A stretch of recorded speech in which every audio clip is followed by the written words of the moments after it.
Distinguished guests, members on the dais, the man who dragged the Dravidian line by its tail all the way up to Thiruvarur, Mr. Annamalai.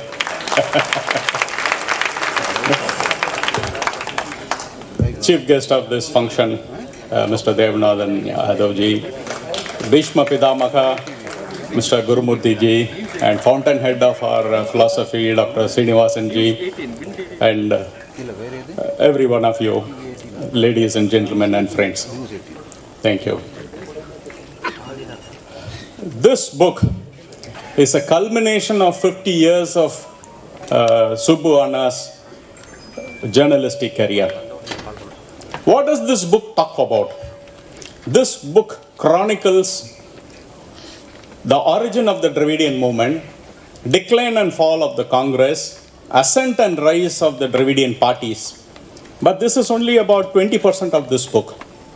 The rest of the book exposes and explains how the Dravidian parties, after coming to power, have offered only lip service to their own stated philosophies and ideologies, how they betrayed the state and the people for some mere pecuniary benefits, and how they subverted all rules and regulations to build an poisonous ecosystem in which only they could survive, and also how they institutionalized corruption in all walks of life. These heavy subjects are not given in a very difficult manner. It is presented in a lucid, simple manner, in the same way the lifestyle of Mr. Subbu Anna. He is simple and his writing is also equally simple. And this book, when he writes this book, he marshals all evidences, and I would even say he goes extra mile to marshal evidences, proofs, like a morning star that goes beyond the utmost bound of human thoughts. And this book is also presented in a very anecdotal manner. It is not heavy. It is very easy, and sometimes it is even comical. I'll tell you one of my favorite. Dr. Kalaignar is due to go abroad for some medical emergency. Family decides to have a puja for their family deity Angala Parameswari in Tirukkuvalai. Kalaignar is a little reluctant, so he decides to have the puja between 4 and 5:30 in the morning, thinking that no one else will come to know of it. He comes out of the temple at 5:30 with a garland in his neck, Sakkare Pongal in his hands, and flowers and Sakkare Pongal in his hands. Unfortunately for him, there is a Dinamalar reporter waiting with a flash and a camera. The comedy of errors that follow looks like a page lifted from Tenali Raman Tales. There is something that moved me. In 1920, Srinivasa Iyengar, the then Advocate General, he resigns his position and joins Congress as a full-time member. He happens to meet Bharati in Kadayam. After a breakfast, they chat. And some local friends of Bharati join the conversation. And one of the local friends says, "Bharati, you are an Aryan. We are Dravidians. When you came in, before you could come in, we were here." Bharati, with a disarming smile and a disarming charm and beaming smile, he says, "Yes, yes, yes. When we came in, you were there. But when you came in, there were Adi Dravidas. When they came in, there were wild animals. So don't spread this news, otherwise wild animals will go to court." See, the message, it is not this anecdote that is important, the message behind the anecdote. Two people with diametrically different opinion can discuss an acrimonious subject with due cordiality and still be friends. That is the message in this anecdote. This book is replete with such anecdotes. There is one anecdote which shocks me. In 1937, Congress sweeps the provincial polls, and Rajaji becomes the Prime Minister of Madras Presidency.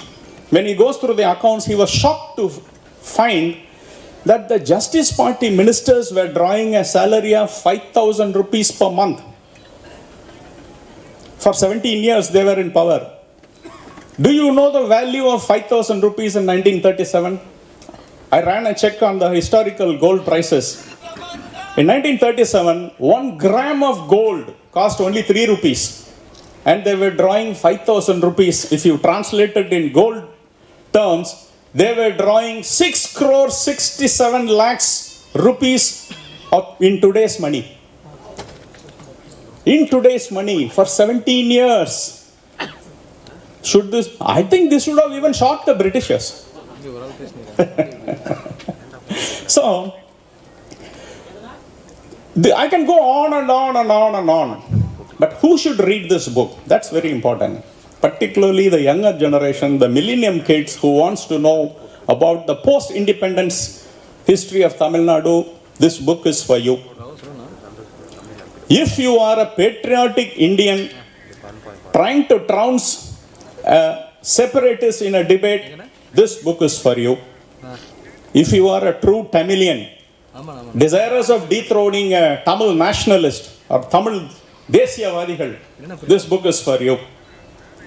Even if you are a member of the DMK, Congress and Communist, this book is for you because this diffuses all your political arsenals that you have carefully crafted in the last 75 years. So you should read this book before coming to debate next time. Yes. And Subbuji, I don't have to say much about him. But the younger generation may not know his valor and valiance that shook the DMK rule in the mid-70s is something legendary. Age has withered his body, but not his will. Thank you. Time has changed the color of his hair, but not the contents of his character.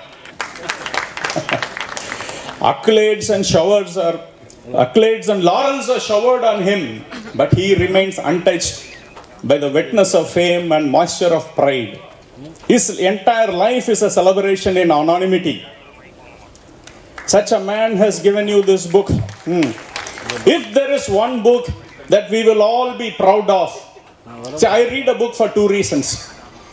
I read a book if it is useful. Sometimes I read a book to boast about. I read Tirukkural because it is useful. I read Shakespeare because I can boast about it. This book serves both the purposes. You should have this book not only in your reading table, but also in your coffee table.